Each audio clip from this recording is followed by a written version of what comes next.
Hola queridos amigos y amigas, pues miren, aquí llevando una emisión más de este canal de YouTube Nelter de la Cruz. Por ahí no se les olvide darnos un like, a la campanita también. Gracias por todo. Empezamos.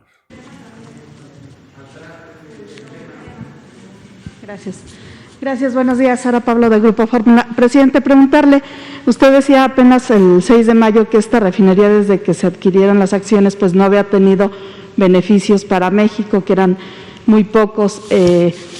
¿Cómo fue que decidió la compra de estas acciones? Si era desventajoso el contrato que se tenía. Y preguntarle, bueno, si quiere esa, y le pregunto sobre el tema. Bueno, miren, durante todo el periodo neoliberal, 40 años, no se construyó en México una nueva refinería, porque se apostó a vender petróleo crudo y a comprar gasolinas y otros combustibles.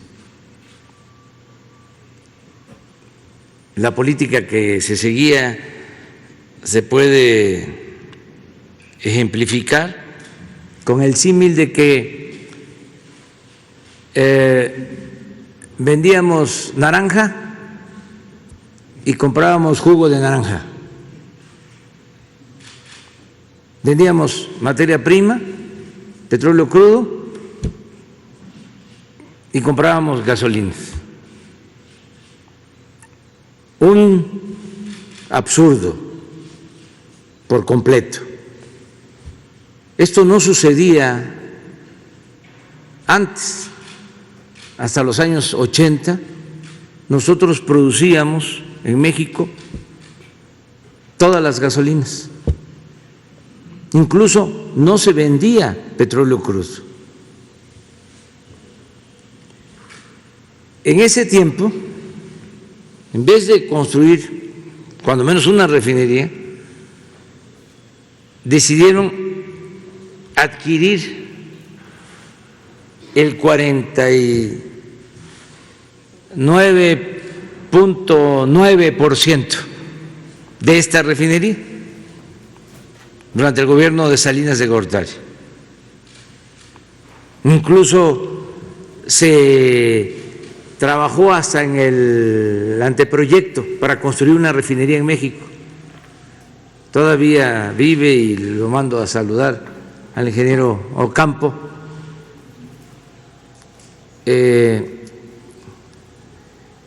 que estuvo trabajando en ese propósito. Se decide comprar las acciones de esta refinería, pero subrayo 49.9, y a Shell le corresponde el 50.1, de modo que desde que se compra la refinería, Pemex era una empresa inversionista importante, pero no tenía el control de la refinería. Siempre la refinería estaba manejada por Shell. Y esto llevó durante algún tiempo a que las utilidades se reinvirtieran en la propia refinería. No había utilidad, a eso me refería la vez pasada. Ahora decidimos adquirir las acciones de Shell. Se compraron y ya tenemos nosotros el control, la propiedad de la refinería, o está en proceso de que esto pueda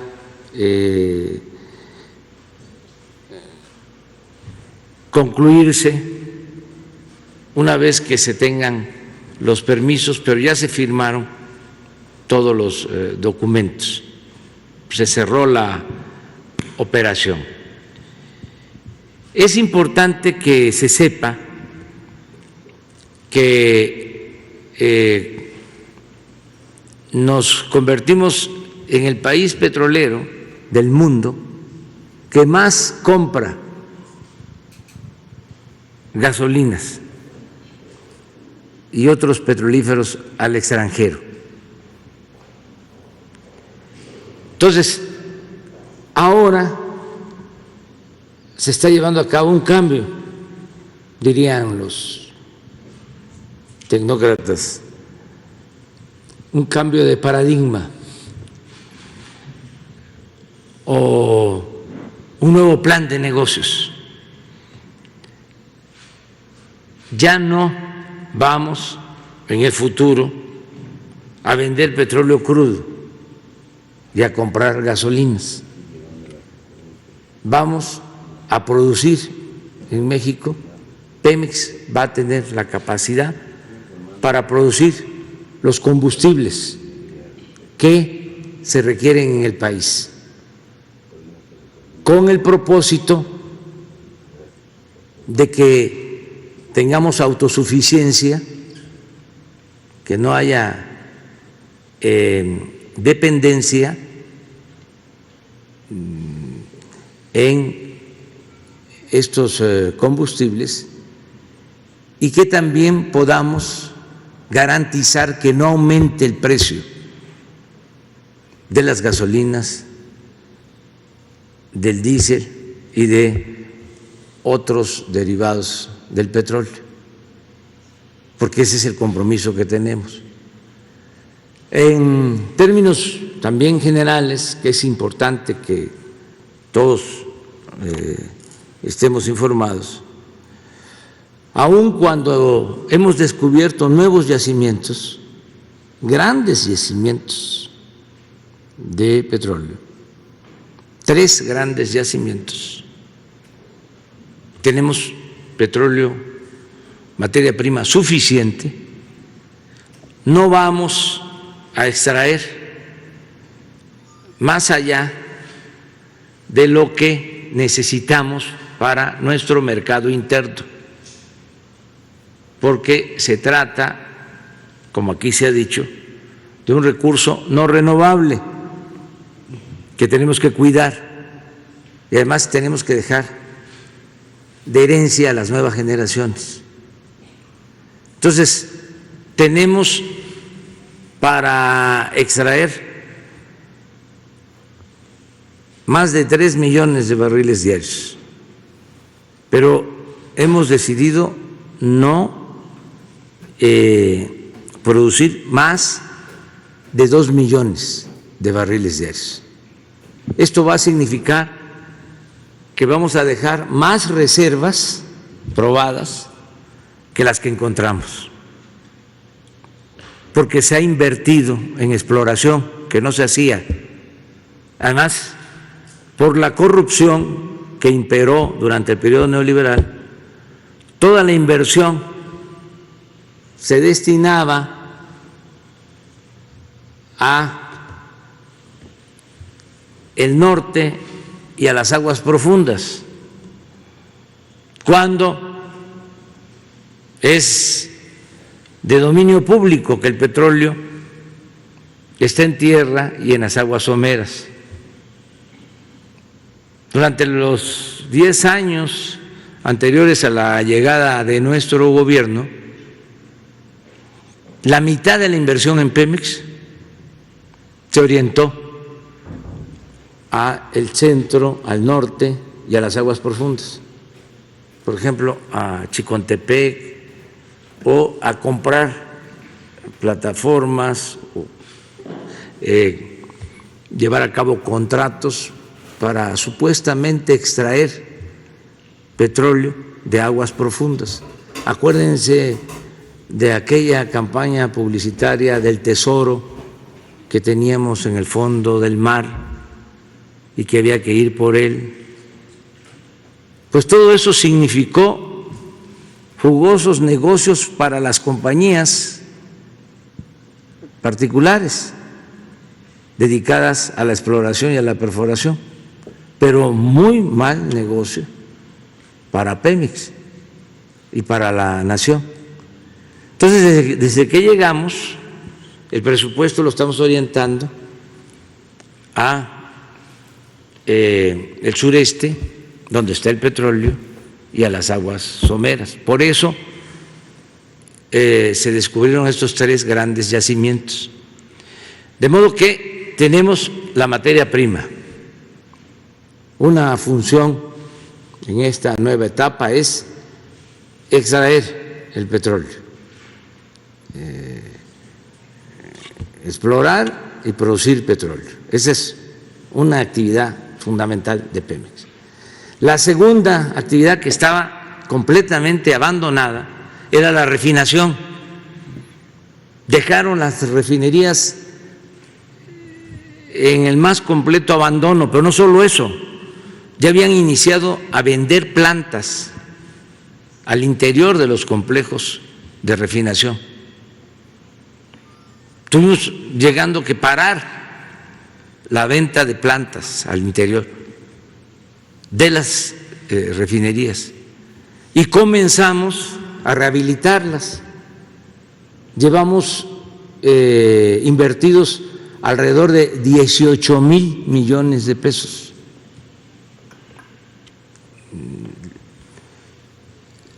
en la rehabilitación de las 6 refinerías. Decidimos también reiniciar la construcción de una planta coquizadora en Tula, que se quedó interrumpida, parada. Algunos se deben de acordar de que trasladaban los grandes tanques que llegaron del extranjero por el puerto de Tuxpan hacia Tula en trailers y tenían que quitar hasta los puentes peatonales y paraban el tráfico. Bueno, todo ese equipo quedó ahí porque se vino el escándalo de Odebrecht, que estaba participando en ese contrato. Entonces tomamos la decisión de reiniciar esa obra, porque ya se habían destinado 1.500 millones de dólares y no íbamos a dejar que se convirtieran en chatarra todos esos equipos. Entonces vamos a invertir 2.500 millones de dólares más, pero vamos a tener capacidad para incrementar la producción de gasolinas y de diésel en Tula en alrededor de 70,000 barriles. Adicionalmente, se decidió la construcción de la nueva refinería de Dos Bocas, que para el año próximo va a tener ya capacidad para producir 340,000 barriles de crudo. Pero nos faltaba para la autosuficiencia, nos faltaba una planta de 200,000 barriles. Teníamos 2 opciones: una, reiniciar un tren de refinación en Cangrejera para procesar 100,000 barriles, o adquirir Deer Park. ¿No convenía esperar al 2023 para la renegociación del contrato en el caso de la refinería de Texas? Decía el director de Pemex que en el 2023 se vencía un contrato. No sé si ese contrato era solo para el suministro de combustible. Nada más. La propiedad continuaba. Entonces, lo que aquí comentó el director de Pemex, Shell decidió vender la mitad de sus refinerías, no incluía Deer Park. Entonces, le ofrecimos comprar sus acciones en Deer Park. Se llevó a cabo toda la operación en sigilo, porque así se hacen estas operaciones. Si no, se hubiese roto la negociación. Pero además, imagínense, si lo hacemos público desde el principio, nuestros adversarios, los conservadores, que no les gusta nada, pues nos hubiesen bombardeado, ¿no? Y no hubiésemos logrado llevar a cabo esta operación, que es fundamental porque nos da la capacidad para procesar 340,000 barriles. Entonces, ahora sí ya, de ese 60% que estamos importando de gasolinas, estamos decididos a que para el 23 dejemos ya de comprar las gasolinas. Y esto, repito, nos va a significar autosuficiencia, es seguridad nacional, porque no somos dependientes, y algo muy importante, que no aumenten los precios de los combustibles, no solo para ayudar a que no se afecte la economía familiar, porque el aumento de la gasolina afecta a la economía en general, o sea, de manera directa al momento del desembolso, que hay que pagar más por la compra de la gasolina, pero también significa inflación. Aumentan los costos de la gasolina y hay inflación. Un secretario de Hacienda reciente, de la pasada administración, llegó a decir de que no importaba que aumentara la gasolina. Les aseguro que no estoy inventando nada. Que no importaba porque la mayoría de la gente no tenía carros, vehículos, automóviles, y que no le afectaba. Secretario de Hacienda, de estos más afamados tecnócratas,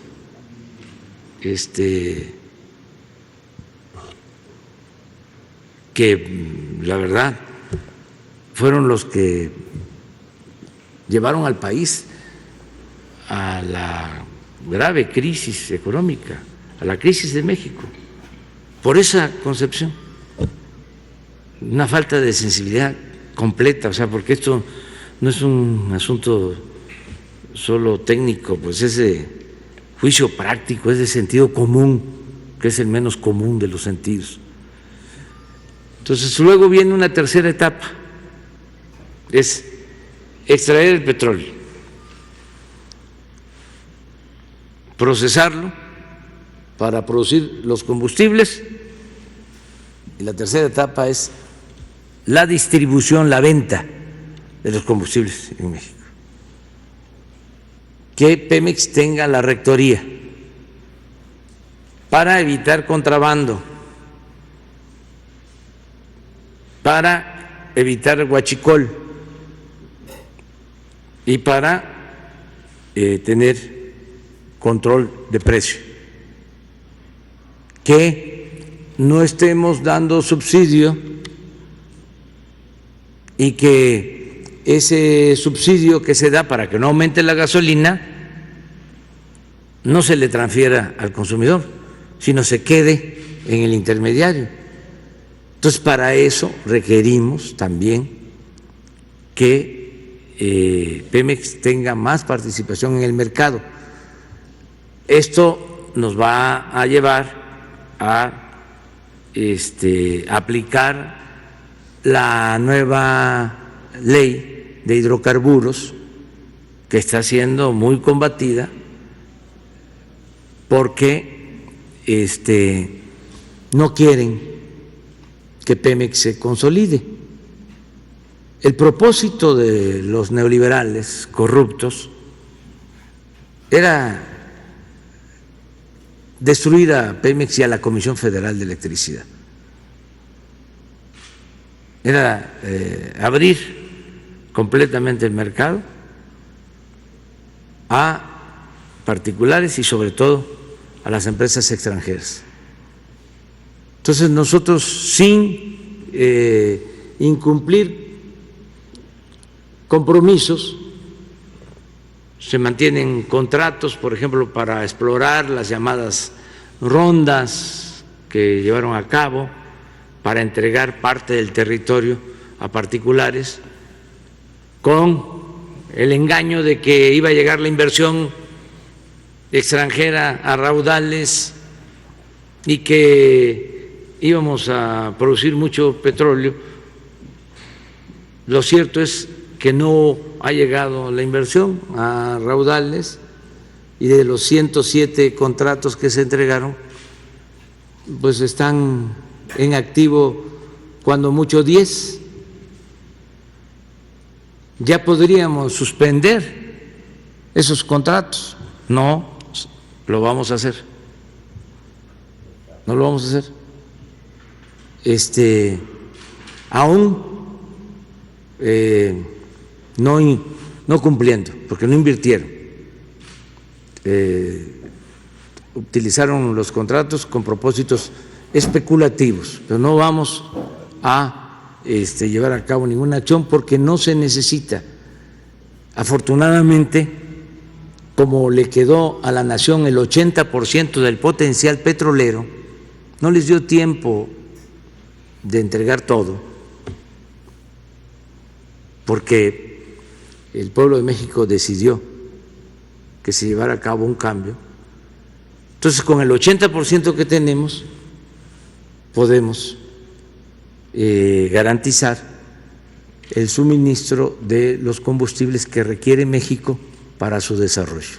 ¿Qué sigue con la ley de hidrocarburos que mencionaba, presidente? Porque se publica en el Diario Oficial que están suspendidos en los efectos por los amparos, entiendo que se han entregado. Sí. ¿Qué sigue ahora? Pues es seguro que va a llegar todo esto a la Suprema Corte de Justicia y es la última instancia para que se declare o no la inconstitucionalidad de la ley. Y yo espero que en la Corte se resuelva. Con los jueces está más complicado, aun cuando ya hay jueces que están rechazando todas estas solicitudes de amparo, todos estos recursos por improcedentes. Pero en el periodo neoliberal se crearon todos los mecanismos para proteger a las empresas particulares y en particular para proteger a las empresas extranjeras. Se creó un andamiaje para proteger a los inversionistas extranjeros, protegerlos aún cuando se trata de contratos leoninos, aun cuando se trata de robos, de atracos. cuando se afecta a la mayoría de los mexicanos.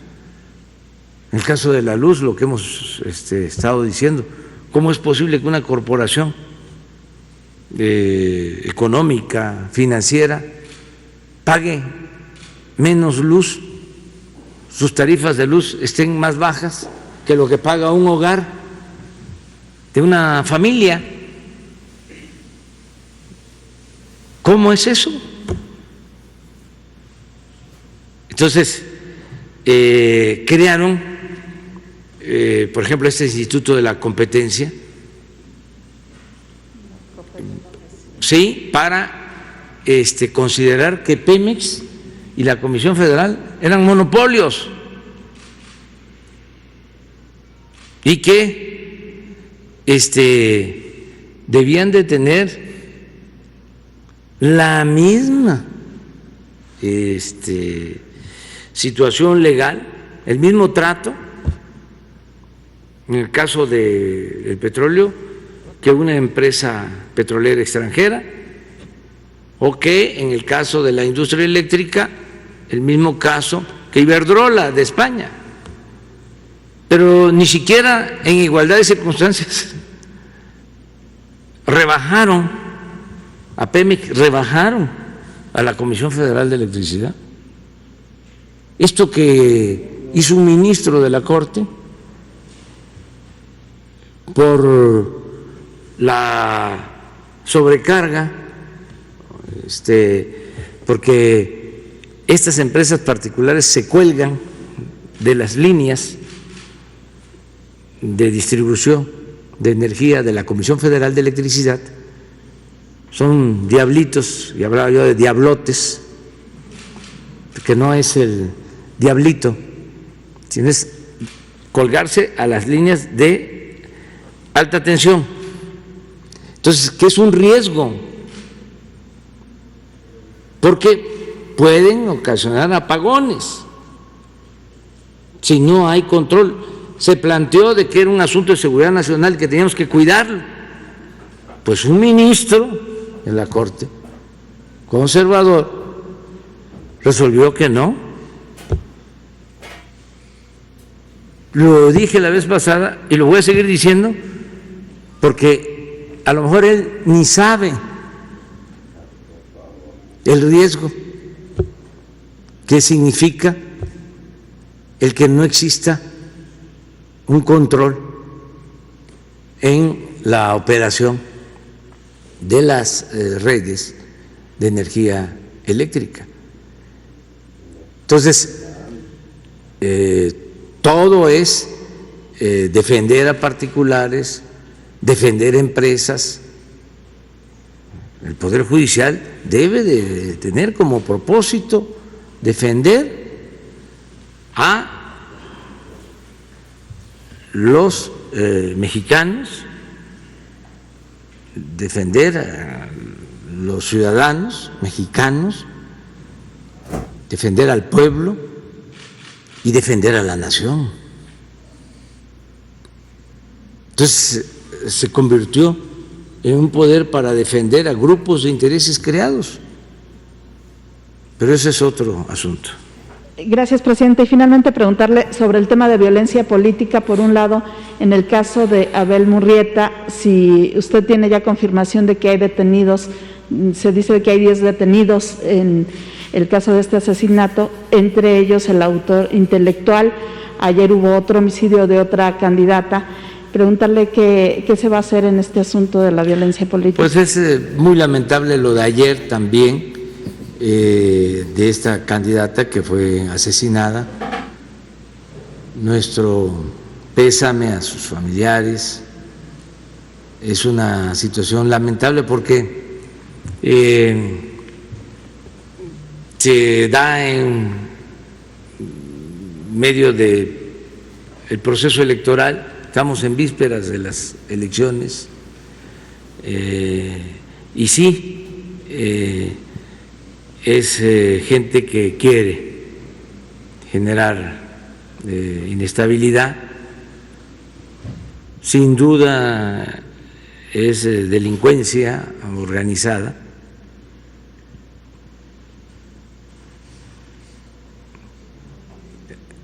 Esto se da en Guanajuato, donde hay mucha confrontación, lamentablemente, entre grupos, y nosotros pues vamos a seguir brindando protección. Estamos trabajando con los gobiernos de los estados,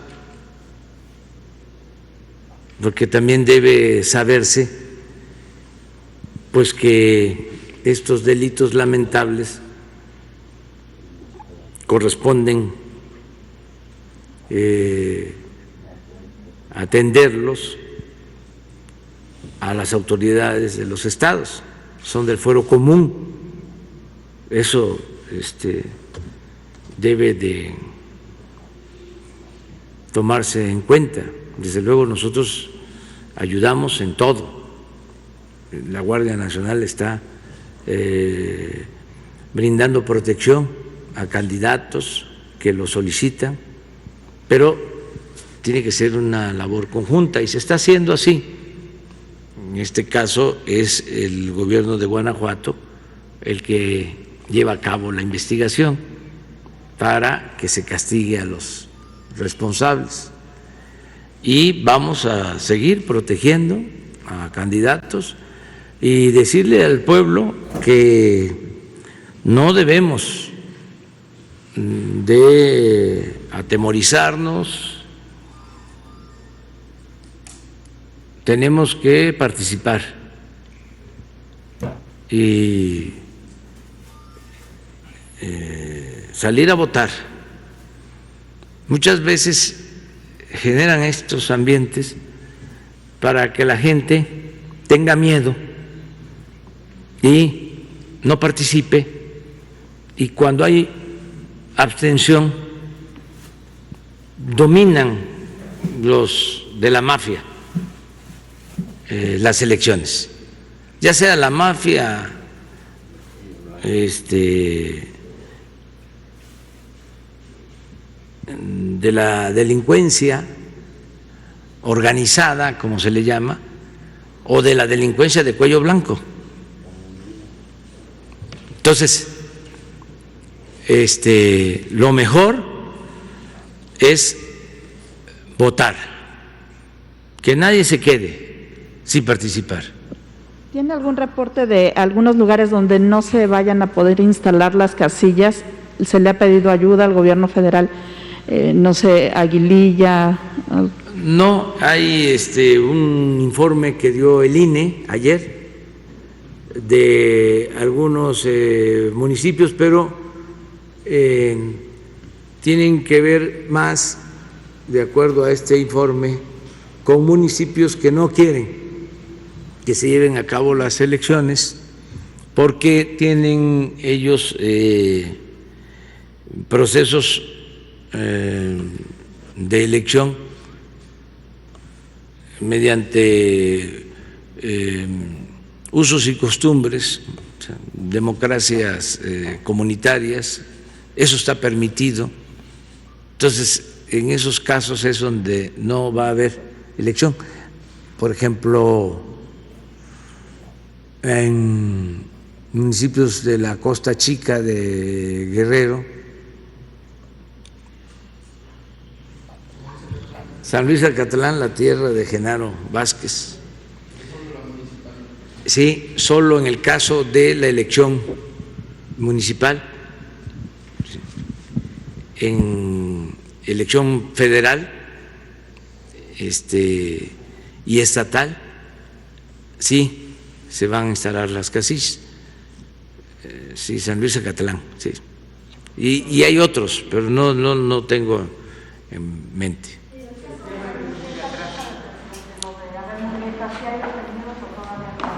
¿No le han reportado en el Gabinete de Seguridad? Pues hay información ya, pero la investigación sí la lleva el Estado.